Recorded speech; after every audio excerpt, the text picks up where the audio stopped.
Hello everyone, it is Andrea from Energy Healing by Andrea, and we are pulling a card today from the Rose Oracle. Let's see what our guides want us to hear today.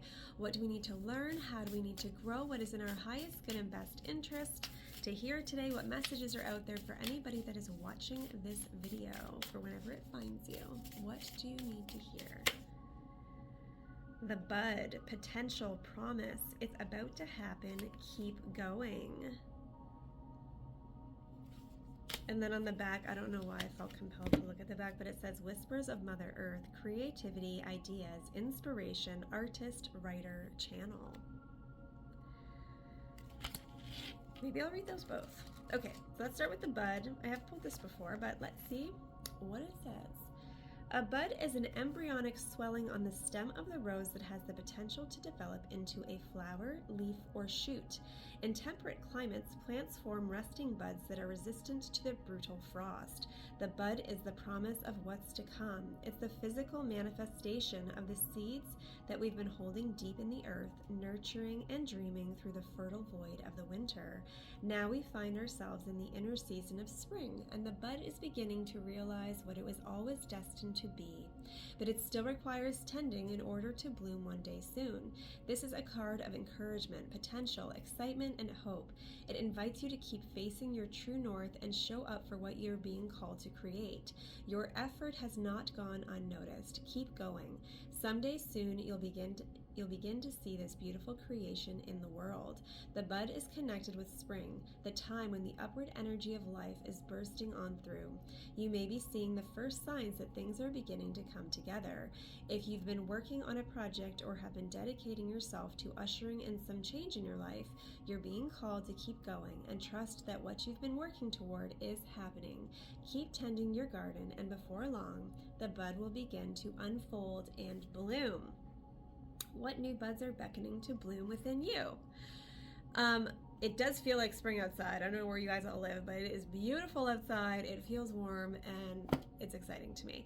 So I would say if you've started doing the things that you're doing, keep going. But I would also say sometimes some things need to fall away for the flower to be able to have the energy to grow. So just like whenever you're planting your garden, you have to first weed, take all the weeds out, then you have to add the appropriate soil to it in order for the stuff that you're planting to be able to successfully grow or grow as big as you want it to. So sometimes in our lives, some things either get taken away from us and we don't understand why, or there's like an uneasy, if there's something going on where you kind of feel like, you know, you've been kind of upturned a little bit and you're like, what is going on? This is not how this was supposed to go. It's probably because it wasn't supposed to go the way that you thought it was supposed to go. And those weeds needed to be pulled so that the flower can grow and be successful. And the flower is going to look different than it would have looked if it was growing with the bad soil and all the weeds. So instead of just being this small thing that looks like kind of frail, you're going to have this beautiful plant filled with amazing amount of buds and leaves and flowers and colors and all of that stuff. So if you're at a point where something you thought was supposed to happen or something that was happening is now ended and you're like, ah, it's probably because those weeds needed to get cleared out so that the new thing could come in. And that is a perfect message for me today, so I'm very excited about that. And now the Whispers of Mother Earth, just because I don't know why I feel compelled to read it, so I'm going to read it. There are creations seeded within you, planted before your birth. They are unborn possibilities, yearning to be woven, and creative solutions waiting to be realized. Songs of the ancient earth humming through you, beckoning to be sung. New consciousness that longs to be written into matter.